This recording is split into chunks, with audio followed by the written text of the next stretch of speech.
All right. Good morning, everybody, and welcome to TheoTrade Chat. It's Don Kaufman here on this Wednesday morning. It is December 3rd, 2025.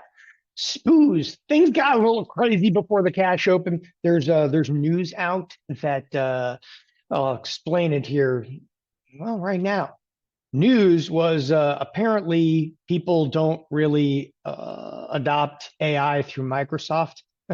That's it. That's all we know. It was actually like a blog post, though, in Microsoft. Here's the most interesting thing this morning on the screen. So Microsoft is down because there's been some negative AI news, like adoption sucks at Microsoft for different AI products. The interesting thing is how minimally you've actually seen the rest of tech move. It's like it's impervious right now. This to me is scarier than anything I've seen because this is just impervious or denial. Be the judge.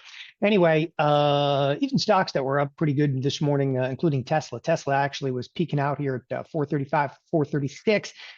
Even took a little bit of a hit, bounced back. Everything's kind of bounced back a little bit. You know, we didn't even get to the 6811. So you're going to open this morning a little weaker. I mean, come on, it's 12 S&P points. The force is strong with the marketplace. The volatility definitely popped though on that. VIX popped on that. Vol futures popped on it. Everything kind of moved at once. Interestingly enough, as that Microsoft news came out, even gold moved. You felt it through the entire marketplace. So we're going to open this morning, tentative at best, but you just feel like, again, it's, I would call it a market of denial. When you start to look around some of the usual suspects, again, everything tech related kind of took a little bit of a hit, but you start looking at like the energy sector. Energy sector has a bid under it. There's a lot of news on this front. Oil's been all over the place this morning as well. This has to do though with Venezuela. So, by the way, even oil moved on the Microsoft news. So just to get a feel for magnitude, how big is Microsoft?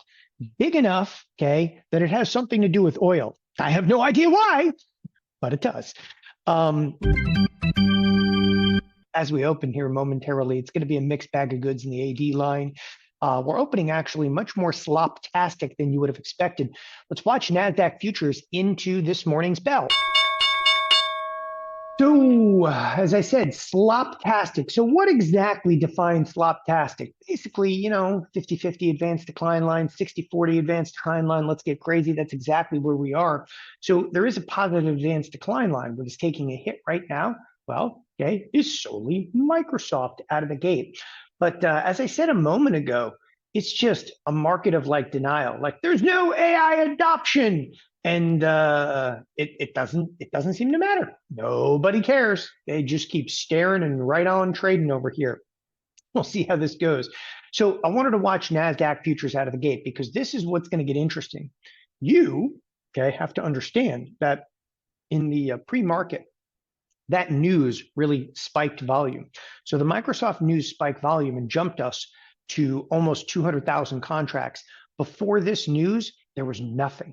There was absolutely nothing going on this morning. And I do want to show you, okay, the contract size off of Microsoft News was up to almost 5,000 contracts a minute, which is really, really heavy. So I would anticipate, okay, and you should anticipate too, big order flow coming in, options order flow that is going to throw the NASDAQ futures all over the place this morning. And yes, obviously the S&P futures are going to follow suit. I would have expected, though, at this point, okay, more pressure, like right out of the gate. I would have looked for pressure into markets. And I say out of the gate, I mean, bell goes off this morning. And again, I would have anticipated the NASDAQ futures would have been under some more pressure as retail maybe was leaning towards, hey, let's buy some puts into this thing.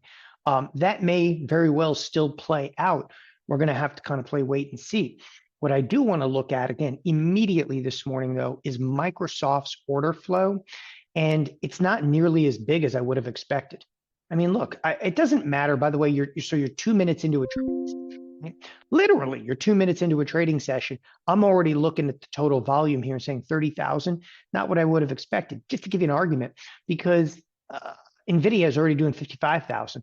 Okay, Tesla is clear up to 68,000. But Microsoft today is what is in play, and its volume isn't there. Retail is they're just hooked on the juice. They just, oh, I only want to trade Nvidia. I only want to trade Nvidia. Meanwhile, Nvidia is barely even down on the trading session. You would think that negative news regarding AI, okay, especially out of the biggest tech company pretty much there is, like the biggest tech company that actually does business, with real people instead of Nvidia, which just does business with itself. So that's what I call Nvidia, just a company that does business with itself. But you would think that Microsoft really might see some more order flow, might see a little bit of pain. Meanwhile, the S&P futures are now massively unchanged. Can't keep a good market down for long. The advanced decline line is extremely positive. Okay, a caution on this one. Still think there could be a rotation out of tech today. And I'm looking and I'm going to shop here. I don't want to do a trade in Tesla right now. Okay. Tesla was bullish before the bell. Okay. I mean, Tesla was bid yesterday and it's bid back up again today.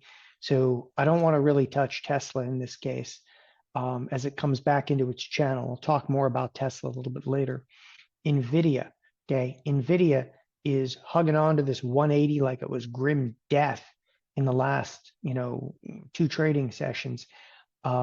This could very well be the place to be. The problem with Nvidia, though, $180 stock with a 51 vol in the next 2 days makes it a little bit more difficult to trade some of the zero DTE stuff, but it isn't zero DTE because it has, basically 3 days left. So I should say the weekly stuff, it's a little bit more formidable to be able to trade this, as it is with Meta as well. Okay, look, if Microsoft is actually taking this hit, Meta should be getting ripped apart. But then again, you could probably make the argument, maybe investors already saw it in Meta. Google, okay, should be in the eye of the storm right now. This is where I would actually focus, okay, for today, specifically today.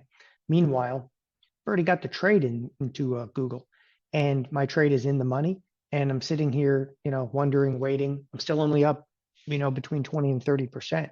I'm frustrated in Google. I really am, because this one is actually, squeaked by a lot of different news stories, and it's still feels kind of impervious to anything out there. Sorry, I'm moving this back to, got to move it to a group. Okay, I'm grouping things together. All right, so we'll kind of continue to shop around a little bit this morning. And again, what I'm shopping around for very well may be an intraday trade. So Apple is also, it's $287 stock, but you got to understand, like Apple's options, you're not dealing with a 51 vol, right?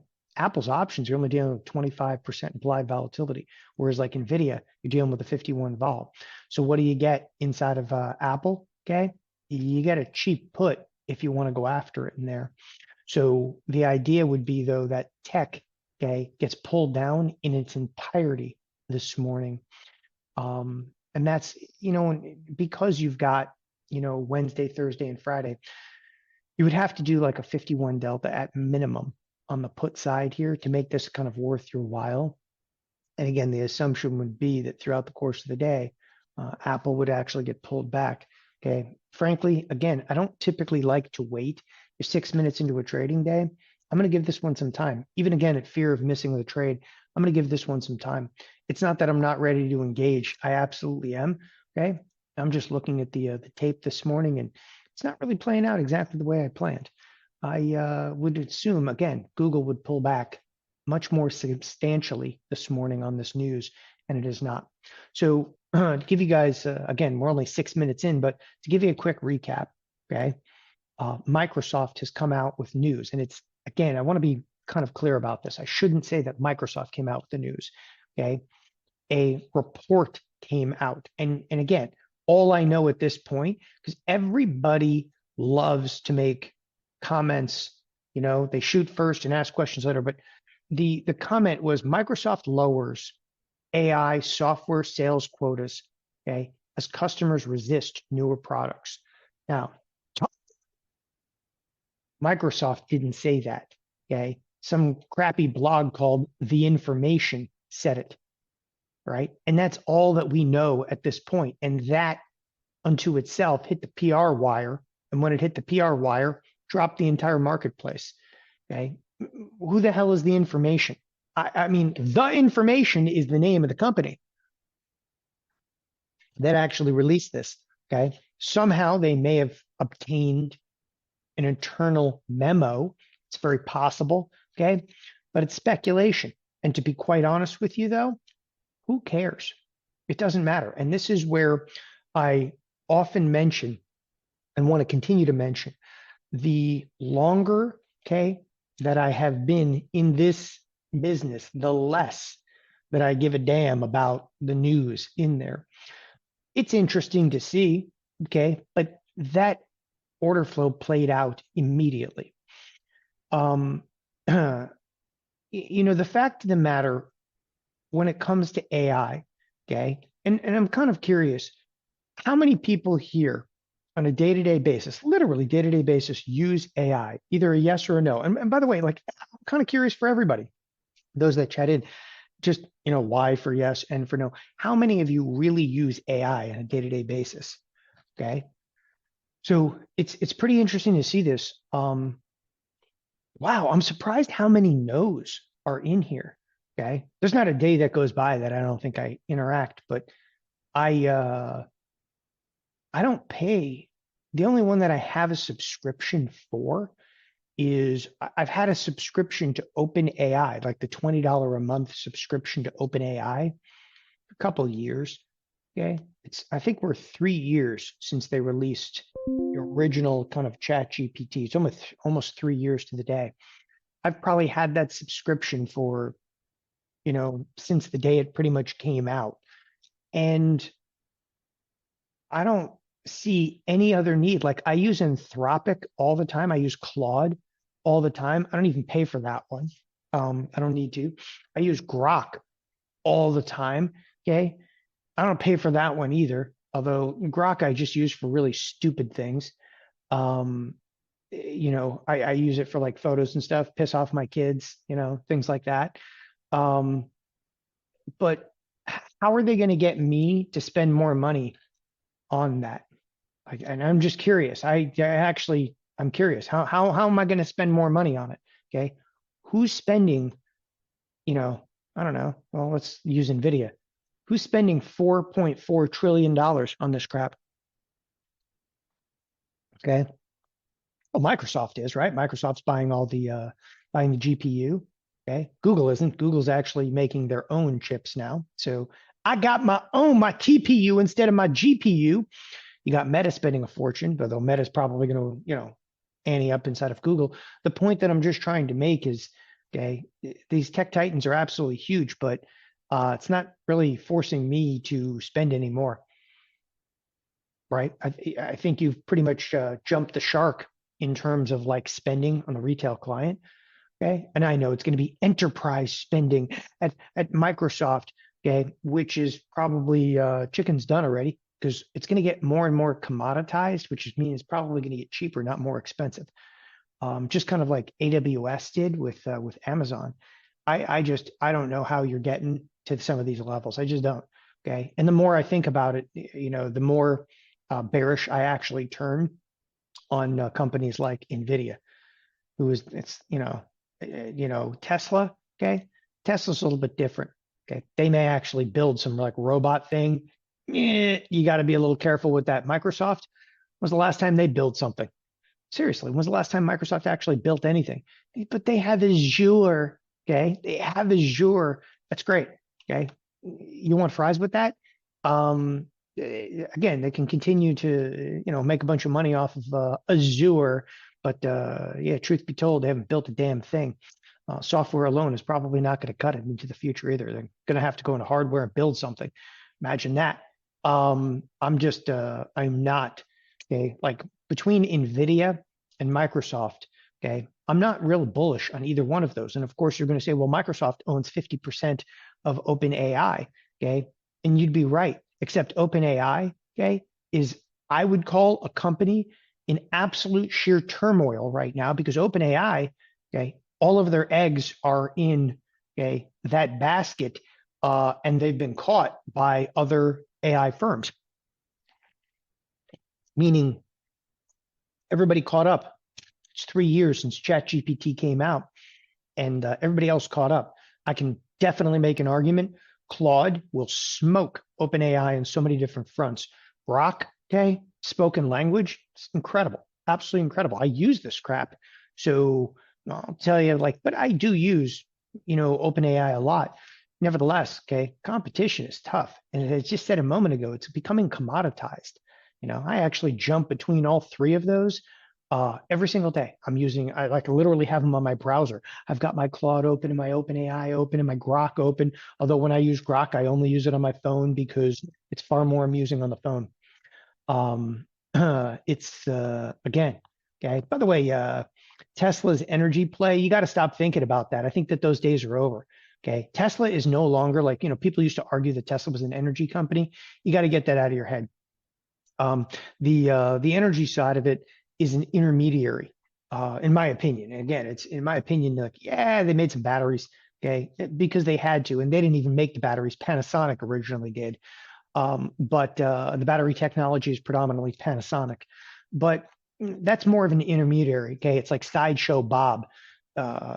Their robot is probably the future. The cars, by the way, if you, again, it depends, I guess, on where you live. But the next time you're driving, look around. Okay. I would venture to say 25% of all the cars that are on the road here in Arizona are Tesla, like 25%. And I'm not joking. Like, it's insane how many Teslas there are. It's a Model 3, it's a Model Y, it's a 3, it's a Y. Once in a while you see an S. There's a lot of X's here too. Okay. It's everywhere, not just in my garage. It's wild. Okay. Privacy issues with AI products. Nobody gives a damn. Okay. Big privacy issue with AI products. Man, what have you given to Apple? More like Google, but what have you given to Apple and Google your whole life? But again, this stuff, to see in, like, some article that comes out, and again, referencing Microsoft, some article that comes out and be like, sales may not exactly be, okay.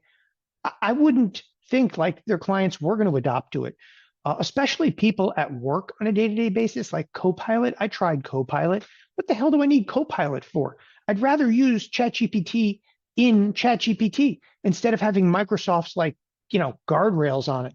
It reminds me of that little paperclip thing that they used to have.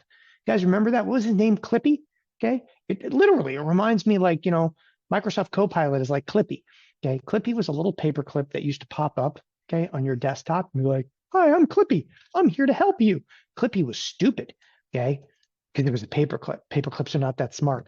Anyway, Clippy, once again, I go back to the fact that they have the dumbest freaking names.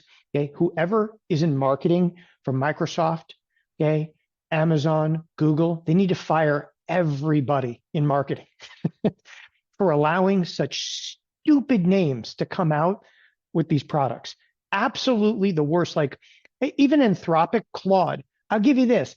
I guarantee, like, Anthropic probably doesn't even have a marketing department. If they do, it's one of the nerds that wasn't necessarily good enough, okay, to develop. But like Claude, originally was Sonic Claude. Oh, it's so bad. Okay. I think I saw it was Amazon. Amazon came out with a new chip, and it was something, I saw it literally this morning. It was so bad. The name of the chip, okay, was so bad that I was reading it at 3 o'clock in the morning. So I do apologize. I'll remember from 3 o'clock in the morning. Damn it, I gotta find it. Okay. What's the name of their chip? What was the name of their chip? Okay. I'm gonna find it. I am gonna find it. Probably not gonna find it. Okay. It was something like chipanium or some crap like that. It was that stupid. All right. If you have any idea what I'm talking about, please put the name in there. Because I'm out. It literally was like chipanium, some crap like that. I saw the article yesterday. Okay. Well, 3 o'clock in the morning. 3 o'clock in the morning. Oh, okay. Hey, Clippy. You leave Clippy out of this. I'm serious. I'm looking it up right now. Okay. Everything must stop until I figure out the stupidity of Amazon. Okay. All right. Oh, there it is. Okay. Trinamium. It was trinanium or something. Can't even get it out. I couldn't understand. Okay. What is wrong with them? Okay. It is like trinanium. I knew it was something like that. I called it like chipanium. Okay. It was ridiculous, is what it was. So let's all get together and make sure that everybody from marketing hears this. And if you work at any major tech company, please, okay, bring the damn computer down and be like, okay, they're making fun of you. Like all of Wall Street is making fun of you because your naming skills, they suck. They absolutely suck. Trainanium. That's what it was. It was trainanium. Okay. Oh, this is brilliant. Trainanium. What the hell is wrong with the people? Like, can you imagine like somebody sitting down, like my 11-year-old would come up with something with better than that. this, okay, is bureaucracy at its best. Okay. Somebody high up the food chain, literally in a meeting with a bunch of people there, said trainanium. And everybody's like, oh, bravo. Bravo. Anyway, all right. I'm off that one for right now. So as I was saying this morning, I was looking for markets to kind of catch a little bit of a bid and then roll back over. And I'm toying with the idea, just a little bit of a bearish position in Apple, okay, on an intraday basis. If I could grab these puts for like $2, I'll do it. I don't know if I can grab them for $2, but I'll try. Well, they're 201 at 208, so I'm definitely not going to get filled at $2. Okay. So again, I'm trying to buy puts in Apple. Okay, just on an intraday basis. Intraday basically means I know that the option is for a Wednesday, a Thursday, and a Friday. Okay, but I would be out of this today. And I put a $2 bid in, and now we're 212 at 217. So I'm not going to get filled. Okay, I'll leave my $2 bid out there for a little while. Okay, I mean, look, the marketplace in here, it's moving around. So if you want to know where you're going to get filled, okay, if you want to know, will I get filled at $2? What's it going to take? What's it going to take for me to get filled at $2? And the answer is the stock has to rally about 30 cents. Okay. There's a model built into Thinkorswim. Okay. And this model is based on what we knew about market making. This model is like, I don't know, almost 20 years old. So the model basically says you put in a price and it'll give you an expected Apple price for a fill at this price. Expected. It's not perfect. Okay. It is, in fact, a model. Okay. So a lot of people have never really seen this feature. And I know that some of you, of course, are over at like Tasty. And if you're at Tasty, you're like, I don't have that model at Tasty. Okay. Relax. I'll tell you. So I just filled. So I'll tell you exactly why you don't have that. See, just jumped by 30 cents. It did. It was right. Okay. I'll tell you why you don't have that model at Tasty. Okay. Because Tom Sosnoff didn't like it. And one of the problems that I used to have, Tom ain't in the business no more. So, we'll take a couple shots at him. Tom never liked, okay, that model. He didn't really like that model. He just liked using like mid-price. But my argument, and Tom Preston was on board with this, my argument and Tom Preston's argument was mid-price can be highly skewed for a wider marketplace. So that other model was more of a theoretical. It was a little cleaner. Anyway, that's an opinion. Okay. So I just bought the 287.50 puts. Now, here's the way that this is going to work. Okay. I'm in it. Okay. For better or for worse, I'm in it. And I'm not here to try to time the marketplace. What I'm here to do, okay, is my thought is, all right. So as the day kind of progresses, okay, and I'll give you the exact thought process here now that I'm actually in here. As the day progresses, forget about Apple for a second. I don't give a damn, okay? The NASDAQ, okay, kind of a little bit lackluster. Microsoft, okay, kind of hard to rally when one of your biggest companies, okay, one of your biggest companies is down, which is a $3.5 trillion firm, is down 3%. Now, I'm just going to throw this out. So one of your biggest companies is down almost 3%.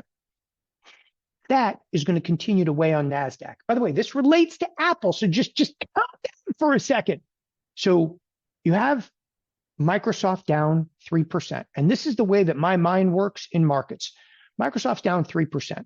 It's basically like a lead weight around the neck of the marketplace, just all day, kind of strangling it down. Okay. It's not likely that the NASDAQ is going to be able to rally out of that. It could, but if the NASDAQ is going to rally, Microsoft unequivocally has to actually help in that move. But what happens is the day wears on, okay, any buy side activity that was prevalent early on, monkeys going out there like, I'm going to buy calls, I'm going to buy calls, I'm going to buy calls. All of that, by the way, you have to sound like Mickey Mouse when you do it. I'm going to buy calls.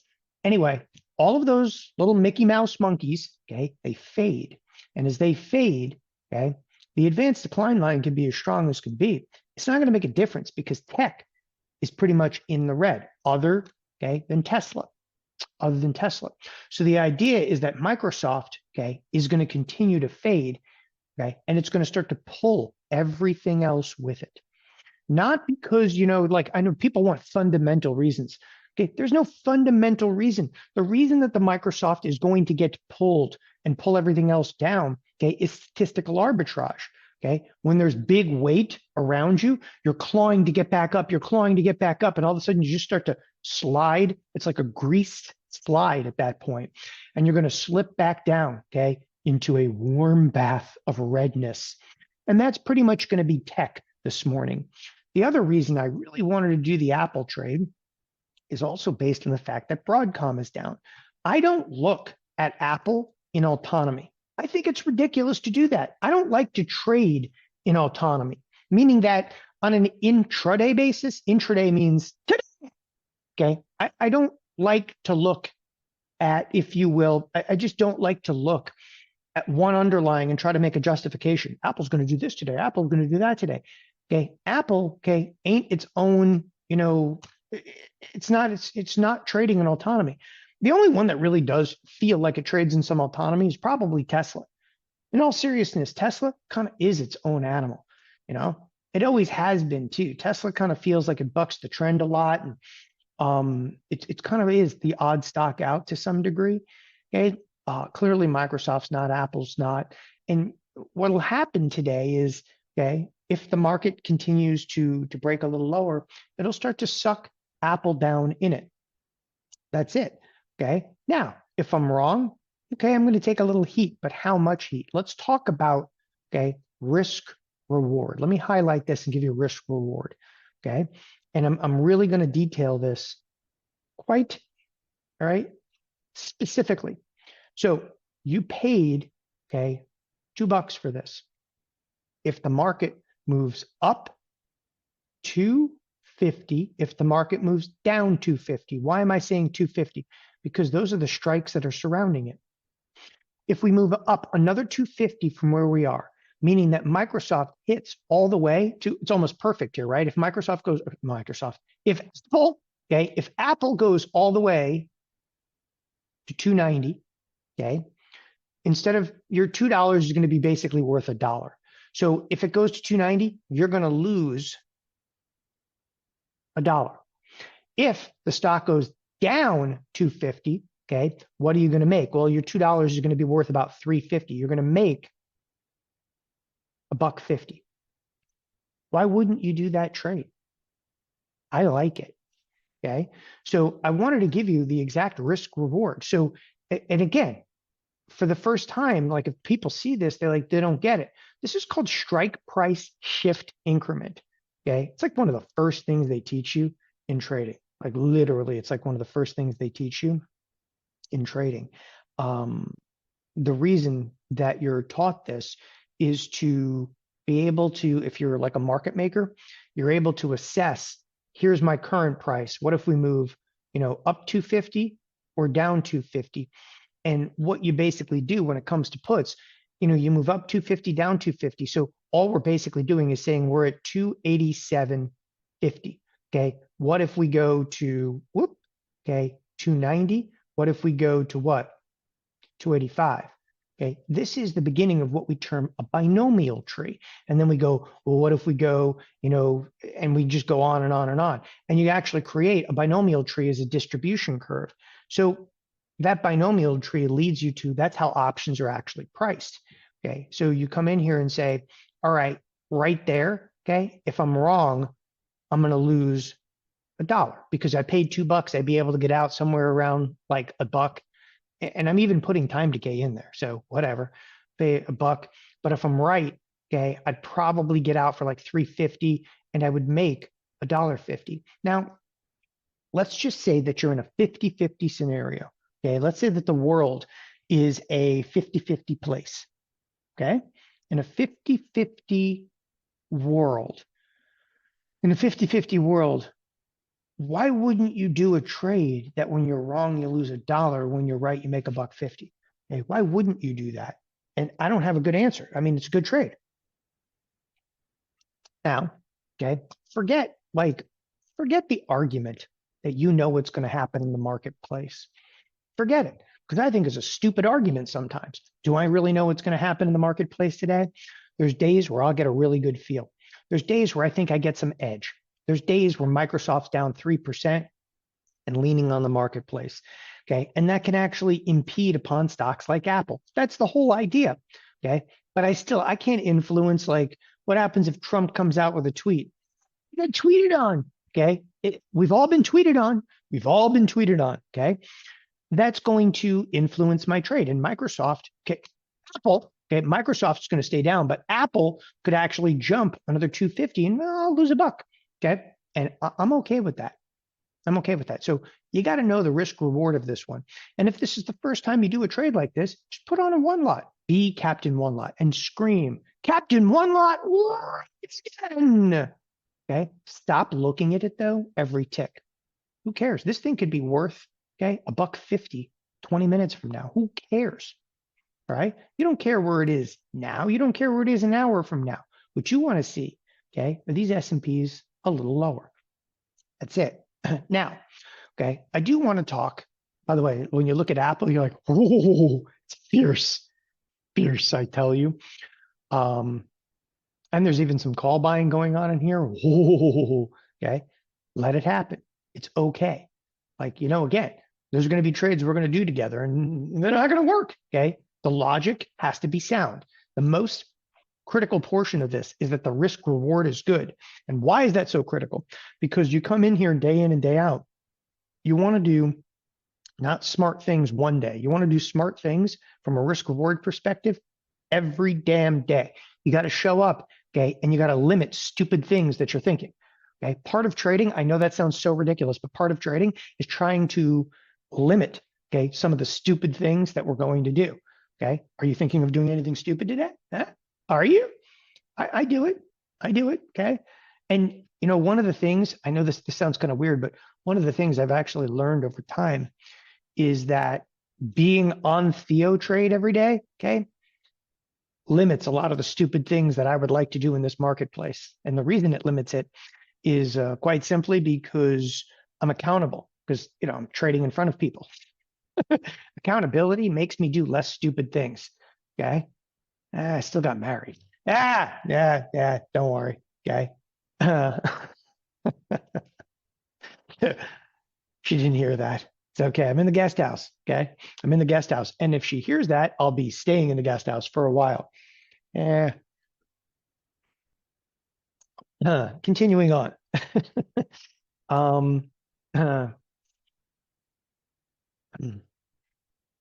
I like that. That's how I approach being a parent. Got to walk the walk. Yeah, you know what? I was driving literally last night with my daughter. My daughter is about to be 16 years old. So she already has a permit. She drives. She was not driving last night. I picked her up at 5:30. It's like dusk. And I had I was in my Tesla and I had the Tesla, okay, in plaid mode. And she could tell from the second you got in the car, because the car is like, when you drive it in plaid mode, okay, it's insane. Okay. It's completely insane. Like the car is like, a hyper crazed animal. Anyway, there was a left turn that I made that I had plenty of room. Anyway, I zipped in front of this other car, because a lot of cars they don't move as fast as like the Tesla. The Tesla, like people are like shocked, like, holy crap, car move that quick. She was like, you are not a good role model when it comes to teaching me how to drive. And she proceeded to, for the next 10 minutes, tell me how, okay, I shouldn't have made that move. I'm teaching her horrible things. And then, we get home and of course she's telling my wife about it. Okay. She buried me a little bit. She buried me. But yeah. Okay. Apparently I didn't have enough of an audience not to do stupid things last night. Okay. I only had an audience of one. And yeah, that happened. All right. She even like lied to my wife. She's like, he scared me. And she's like smirking. He scared me as Apple continues towards highs of the day. So the Microsoft news, okay. Is it wearing off? Not really. We'll see how this one actually plays out. The advanced decline line, quite stellar today. Doesn't seem to matter because tech's down. By the way, Google, though, has a bid back under it. Google is reaching for the stars. One thing I also want to discuss here this morning, and then we're going to get into some of the trades I've placed, okay, the seasonality. So I want to talk about seasonality for a second because there's the discussion of Santa Claus rally. I hope Jeff Bierman is listening. Are you listening? Okay. Jeff Bierman and I have studied this extensively. And Jeff and I, every single year, come in and we try to remind people of what a Santa Claus rally really is. Okay. And the most interesting thing is when you actually study about the Santa Claus rally, okay, you will learn specifically that rally has to do with from Christmas to New Year's. Okay. In that window, which is a week, the marketplace does have tendency to gravitate towards the upside. But that, okay, in fact, is the seasonality effect. And that is the Santa Claus rally. It's not a whole December thing. I don't know where that started or where people get that all misconstrued. Okay. All right. Caterpillar is actually breaking a little bit to the downside. Quite interesting. I did, in fact, end up doing, okay, that kind of weird spread yesterday in there. I'm up like 76% on this one. I may just close it and whack the trade. For those of you that were tuned in yesterday, I'm going to start talking about a couple trades that I'm in now. Let me just open up 20 strikes. Okay. What I did is I went out and bought this, okay, and sold 1, 2, 3 of these. Okay. And I did the trade for just a decent credit. So I'm going to kind of hash this trade a little bit. So this is the trade that I did, but I did it, and I'm going to come in here and create a duplicate order. Okay. This is the exact trade that I did. I put it on for $2.40 credit. The trade, okay, has both bullish and bearish. I'm going to come in here and analyze it. Okay. This trade has both bullish and bearish. Okay. Let me delete these out. Bullish and bearish kind of components to it. The trade does have unlimited risk. It does have unlimited risk, but it's Caterpillar. And when the trade started, we were basically right here. Okay. If we went up, I've got all kinds of profitability, but this is 16 days from now. When I say all kinds of profitability, okay, this is a trade I unequivocally would have had to hold to near expiration. And the trade, okay, a 1 by 3, but I'm long 1 and short 3. This trade, okay, could have made as much as just this little tiny trade. And it is a little tiny trade. This holds a lot of margin though. You have to do it in a portfolio margin account, but I'm just showing you something maybe you haven't otherwise seen. The trade can make as much as $2,700. Okay. It wouldn't lose money. Okay. Until all the way at 623. Now let's take a look at a chart. Okay. Can this stock get to 623? And the answer is yeah, probably. Okay. But if it gets up there, things get a little crazy, but it's going to take some time. But at 623, I could probably get out of it. But that's a humongous move. I mean, from an expected move point of view, okay, it only has a $30 expected move in the next 16 days. The trade's only for 16 days. It has a $30 expected move. So it would have to go like double its expected move, okay? Double the expected move all the way out here to like, let's say 630 to really cause me any angst. Like if it gets to 630 or out there, okay, then I'm losing what, $1,400. But truth is, even if it gets up there, like that's not that bad because eventually I'm going to hit here, here, here, anywhere along the way. Okay. This is a bullish trade. But okay, the bullish trade also was done for a credit of $240. So if Caterpillar crashes, okay, which it did, it tanked a little bit, I'm in good shape. So I could close the whole thing today, okay? And if I put it on for a 240 credit, I can close it now, okay, for next to nothing. So if I flip this trade over, I can close it for a 28-cent credit. I basically get to keep just over $200 for doing absolutely nothing, right? No, whatever. I held it overnight. Okay, I get to keep $200. Or okay, do I actually hold on to the trade? The trade actually does tie up quite a bit of margin, though. Even in a portfolio margin account, it's tying up $8,000. Tying up $8,000, not great, but for $8,000, if I could make 1,000 or 2,000 off this upside potential, well, hell, that's worth it. Okay. But to tie up 8 grand and make like $200 really isn't worth it. But Caterpillar really, I mean, this thing tanked a little bit today, and I may, okay, later in the day, turn around and close it just to free up some buying power. And I can reinitiate the trade if Caterpillar rallies back. Like I can reinitiate the trade. So my idea was Caterpillar's going to break out and just come up above 600. Okay. And that's exactly where above 600 would have been lovely. Lovely, I tell you, because above 600, well, 610 is my peak in here. Thing gets above 600. At 600, I'd be making $1,700 16 days from now. 16 days from now is nothing. Okay, that's calendar days. I've only got it's like 2 weeks holding the trade, yada yada yada. It's good stuff. Okay. Anyway, I'll continue to hold that one a little bit, update you on it. Okay, and that's kind of what I mean. With this. Okay, I called it I did the funky cat spread. Okay, yes, I call it a funky cat. It's a Caterpillar spread. Okay. Anyway, okay. Andy was asking, how do you get bullish in cat if you don't have portfolio margin? It sucks. It does suck a little bit to get bullish in there without portfolio margin, but I'm going to show you. I'm going to show you exactly a trade. Okay. I'm looking right now, by the way, because I got to do Schwab TV today. And one of my trades on Schwab TV is a bullish trade in there. So I just bought the 590. You may not like this, but I thought it was okay. Okay. I thought this trade was actually pretty good. So that's my trade. It's a $20 wide spread for 540. But you're going to have to risk $540 to do it. And you will risk every penny, okay, of the 540. And I did the trade for the December 19th expiration.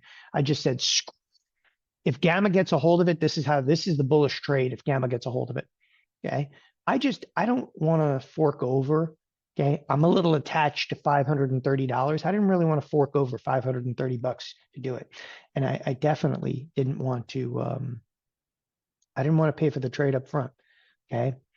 Okay. So somebody said, couldn't you just buy 2 way out of the money calls to make it a spread?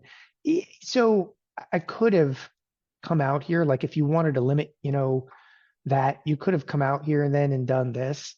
Okay. Like 1, 2. So if I come in here and analyze that with it, right, that would have mitigated my margin requirement to some extent. Okay. That would have. So I think Walter's is spot on with that one. Could have bought 2 of these. And at this point, okay, what you actually have here is a broken wing pun of butterfly. Okay. It's a little bastard is what it is. But I have portfolio margin and I don't give a damn. Yeah, you don't want to hear that, do you? Okay. I got portfolio margin. I got all the buying power that I need. For those of you that have no idea, like what are you new? If you are new and you don't know what portfolio margin is, okay, it's this lovely thing that exists to give us ample amounts of margin. You have to have basically $150,000, maybe $200,000 in your account. And they will not give you a portfolio margin if you don't have that, because it is an SEC FINRA, okay, margin requirement. And you have to have at minimum 150. If you're at think or swim, you have to have 150 to start. And if you ever break under $100,000, that's it. They'll take portfolio margin away from you, okay? And they will never give it back. At Charles Schwab, they ain't never going to give it back. At Tasty, they'll give it back. Tasty don't give a damn, okay? Tasty, as long as you bring the money, okay? Bring money, we're good. That should be their kind of mantra. Bring money, we're good. So I worry though about Tasty. I do. I worry about them. There's no Tom guiding the ship over there, okay? There's some good people though over there. There's still some really good people, but the up and comer right now, I mean, the brokerage firm, okay, when it comes to technology, I really hope that Robinhood stays on the straight and narrow, okay? They've got the right people in place. By the way, 16 days left, this way out of the money spread over here. Don't worry, there's still a $16 expected move, okay? Okay, it's all a big part of the program. I thought this would come back down. So the idea was cracked outside the, well, here, look at this. Cracked outside expected move, cracked outside expected move, cracked outside expected move, bounce. I needed to come back down, okay? What happened to coming back down?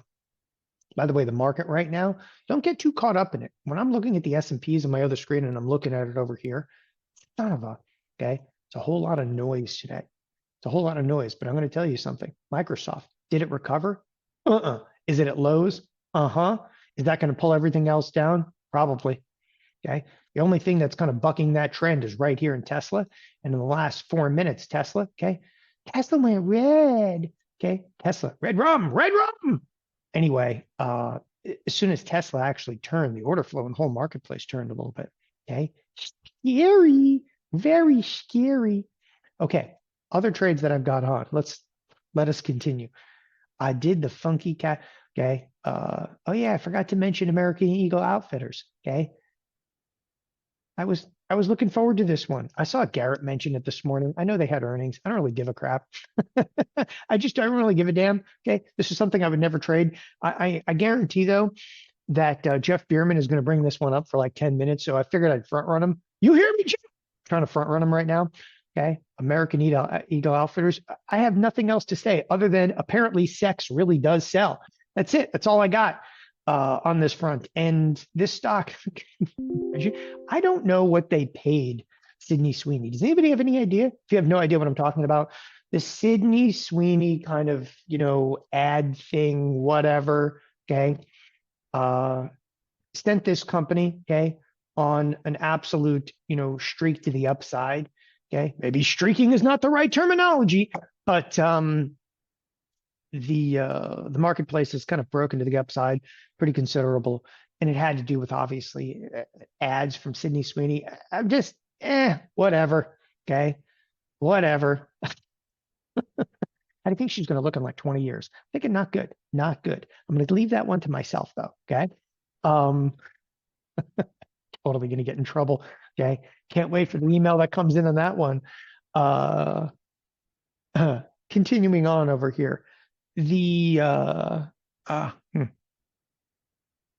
American Eagle Outfitters. It was earnings announcement, okay, and apparently they're doing better. So, over the last couple of years, ads got weird. Ads got really weird, and I think like American Eagle Outfitters, I will give them this: they brought back what is do whatever the hell you want, and I can't stand like how advertising, okay, goes out of their way these days to try to satisfy all these different buckets. It's insane. It's insane. Once again, every major marketing firm out there, okay, yeah, don't take lessons from the tech world, okay. Trainanium. We developed Trainanium. So yeah, American Eagle Outfitters. That's Trainanium. Instead, they splattered a Sweeney up there. That crap worked though. All right, continuing on here. Trades. Let's start with Walmart. So I put a trade on yesterday in Walmart. Okay. Why Walmart? Walmart. I have absolutely no illusions, okay, that this thing is just going to stop on the dime. Okay. I'm not delusional. Walmart has been ripping to the upside, but what I went after, okay, and I actually got into this one, what I thought was decent timing. One thing I will tell you about moves like this, first of all, okay, you're not going to be able to time, right? You're not going to be able to time when a pullback does occur inside of Walmart. You are literally stepping in the way of an absolute freight train to the upside. Now, this was earnings. I actually exclude earnings from this trade, like meaning that it hit the upper edge of expected move over here. I exclude that. Huge breach of expected move last week. And yesterday it actually hit the upper edge and even breaching it today. It's 2 consecutive weeks of smashing through expected move. Okay, it hasn't had a downtick in 1, 2, 3, 4, 5, 6 days. When it's Walmart, what's cool about Walmart is it's lower volatility. So even the slightest pullback in here, the slightest pullback, even to expected move this week, will actually bring us decent profitability. As I said to you, though, I'm not delusional. Like, I know I can't time this thing. So I went out 30 days. And the reason I went further out, because it's got low implied volatility, you can go further out in time. It's pretty evident that not everybody filled in the trade yesterday, and there's still some contract size coming in. I paid originally 88 cents for the spread. Right now, it's down to 74. Okay, apologize. I'm all kinds of, what the hell is going on with my mouse? Okay, sorry, my mouse is all over the place right now. I paid 88 cents for one of the spreads. Back here, take a look. Okay, here's some of my, get rid of that crap. Here's some of my order history, 88 cents, 92, 93, 93. I was going out there and I'm probing markets. And the reason I'm probing markets is because I knew I was going to send the trade to you. And then I filled another one at 88 cents. Okay, right now it's at 86 cents. I'll even put one in at 85 cents. I don't really care. Okay, look, and I filled. So anybody that wanted to fill on this trade can fill on this trade. But again, no illusions whatsoever. And I know people are like, but Walmart, of course, it's going to rally into year end. That's not even in my equation. Like, who the hell cares what you think? It doesn't matter what you think. You know, looking at this is it's just a version of an overbought, oversold indicator. But you're looking at the options market, and it said the options market got it wrong. 1 week, it got it wrong 2 weeks in a row. Okay. It's going to have eventually a down day. One day it'll have a down day. But when you look at it, okay, like Walmart looks like a tech stock. Okay, Walmart's up 25% year-to-date basis, outperforming everything. It outperforms Apple. Okay, it outperforms Amazon. Amazon sucks. Okay, it outperforms Microsoft. Doesn't outperform Google. It outperforms Meta. Okay, almost neck and neck with Nvidia. I just want to make a point. It's freaking Walmart. What is wrong with you people? It's Walmart. Okay, what have they done? All right. Oh, every time I start saying it's freaking Walmart, it really reminds me of, Rain Man. Walmart sucks, Ray. And it really does. Walmart does suck. Okay. But they're sucking a little bit better every single day.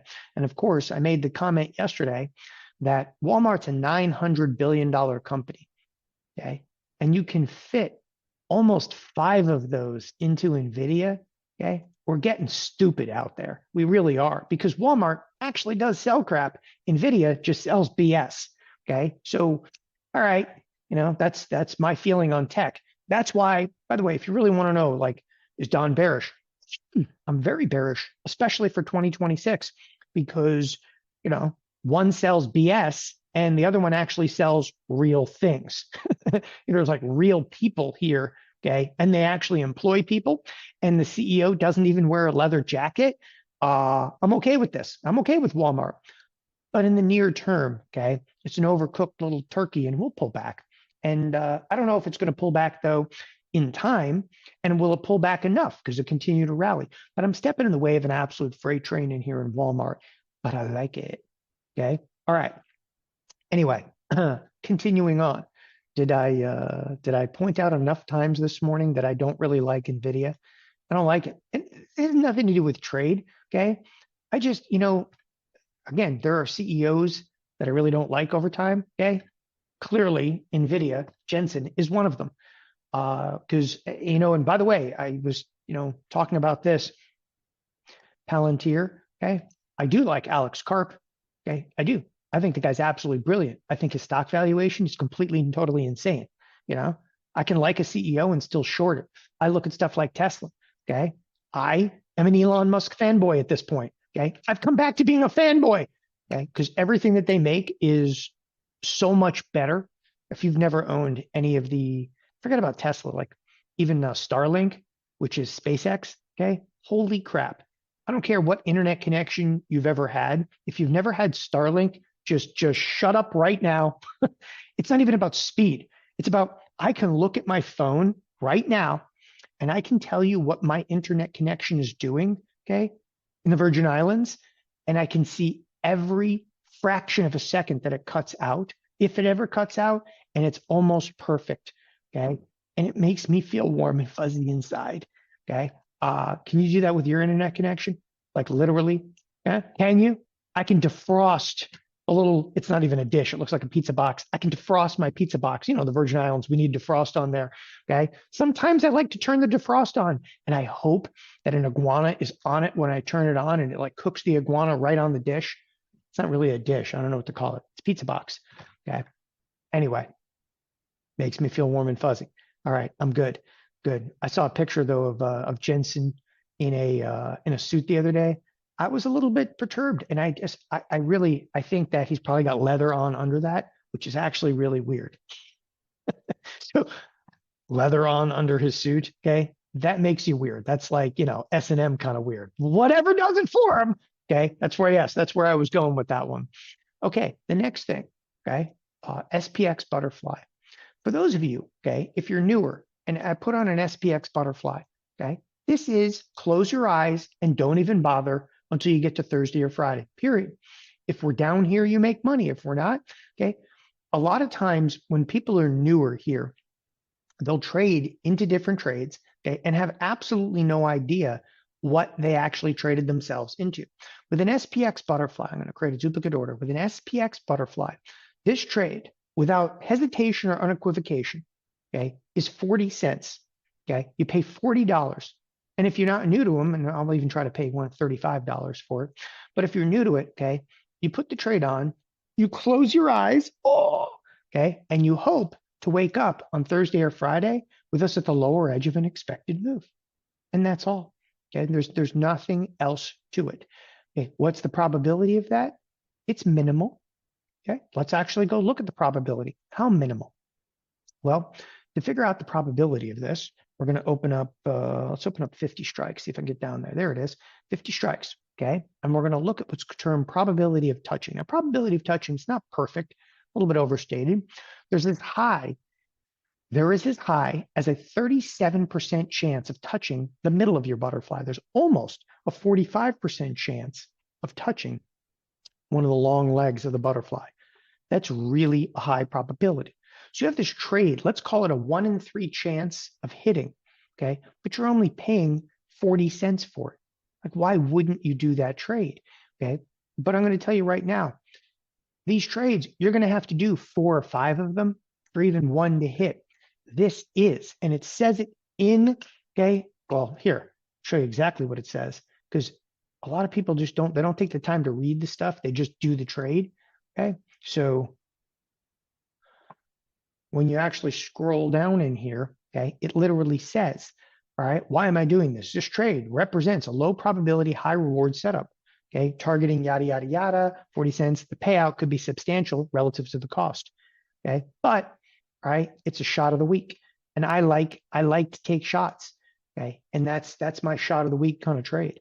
So please understand that you don't fix the trade. There's no fix of the trade, okay? You don't worry about the trade. And I'll see you, Thursday, Friday. Obviously, Thursday is tomorrow. So if the trade's hitting, great. Okay. What has to happen for the trade to hit? You got to sell off. Okay. How much? A lot right now. What has happened thus far this week? Absolutely nothing. Here we are. Okay. It's a Monday. We almost went down. On Tuesday, we almost went up. Okay. Here we are on Wednesday, and we almost did nothing. And then maybe Thursday, we come all the way down here. You got to get to 67.50. Okay. It's 80 points. If you go down 80 points from here, that would be awesome. But maybe Microsoft does come out and they say, you know what? Okay, truth is, we suck. Huh? Nah, is that going to happen? Okay, all right. We'll see what occurs. Anyway, that's important. Very, very important in here that we suck. We'll see. But again, no, don't be delusional in thinking that putting on the trade means like this is where the week started. We actually started at 68.50, a $100 expected move. Okay, you just need us to go, the 100 points lower and we're golden. Okay, so we haven't really moved at all this week. It's been stagnation. So if I look at the QQQ, the Qs also they're up slightly on the week. The S&Ps are down slightly on the week. It is what it is. Okay, we'll sit tight. We'll wait for the cavalry to come. Speaking of that, okay, what has Apple done since we actually put the trade on? Absolutely nothing. Okay, don't worry. Just sit tight. It's either going to be worth a buck or it's going to be worth, 350. That's it. Okay. No in between over here. The S&Ps, they're kind of clawing back up a little bit.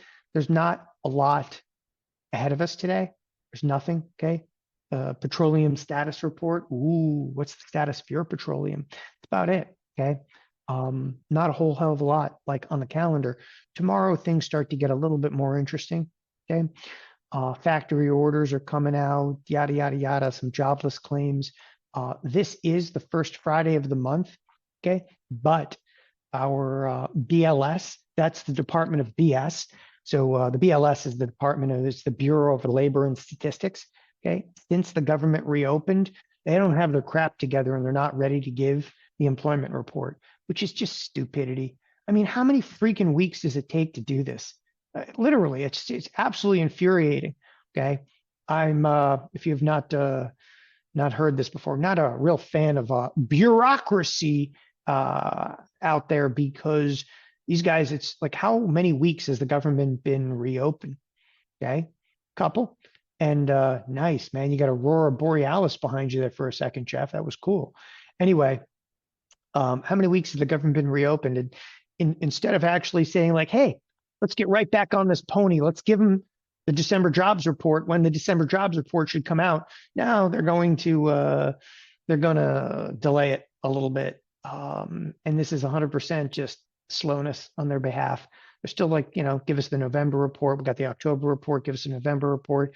They're so far behind. It's amazing. Just amazing here. Tesla, okay, has the bid under the marketplace. Tesla's actually what's propping the whole thing up. Okay. Well, maybe a side order Google in here, but again, Microsoft continues to be a contentious area. Jeff Bierman, how you doing? Interesting day. I figured this was going to happen. I was like, oh, Microsoft's down, time to buy. It's like an invitation to buy something down, dragging us a few points. Yeah, time to buy. That's it. Yeah. No, it's again, we're pretty slow right now. I still have expectations though. There's enough tech stocks down right now, cause a little contentious, trade over here and start to drag us down. That's my thinking. I mean, can you believe that the S&Ps are flat with Microsoft even down 2%? Yeah, I can. I told you, I said yesterday in my report, we're going to be sideways for the rest of the month because the powers that be don't want this down for even a penny. They don't want it down. They just want to lock it up here. If there's one thing to I don't think anybody has any control whatsoever over markets. And to give you guys a feel for that, okay, like that nobody has any control. I have heard from so many people earlier this year that crypto is never going down again, Jeff. Please. And I'll tell you why. They said because the Trumps are heavily involved. Okay, Eric Trump's company is down over 50%. They're getting absolutely annihilated in the crypto mining side of the business, annihilated. They're down 50%, okay, to the point where some of those firms may have to actually be liquidated at some point in the near future if crypto were to go back into a little bit of a tailspin. And the reason I'm bringing that up, and it's not to be like, see, they were wrong, okay? See, nobody controls a damn thing, okay? And as much as I want to believe that, you guys can get your arms around the market and so forth, okay, you wake up, well, it's just going to take one day, everybody to wake up and go like, yeah, $4 trillion, that's absolutely ridiculous, $4 trillion, okay? It really is quite shocking, the market cap of a number of these firms that, in my opinion, is just it's not even close to being warranted. And I'm not denying, I'm not like an AI denier. There's great things in the future for AI. Okay. But these tech firms are spending an absolute fortune for me to run, all kinds of search queries. Like, how many times have I used Sora in the last 24 hours? A couple. Every time you use that, it's like $4 or $5. Okay. It's amazing how expensive that crap is to run. I'm not paying for it. I don't really care who is. Okay. But eventually, somebody going to have to pay the bill. Jeff, I got to turn it over to you. I got to run. I actually have to go on Charles Schwab TV in a few minutes. So, sir, it is all yours. What do you got going? What do you got going this next hour? Ask the analyst. It's my lightning round where I'll take as many questions as I can and get under 60 seconds. He's going to analyze you. Ladies and gentlemen, Jeff Bierman for the next hour. I'm here the entire session. I'll let you guys know when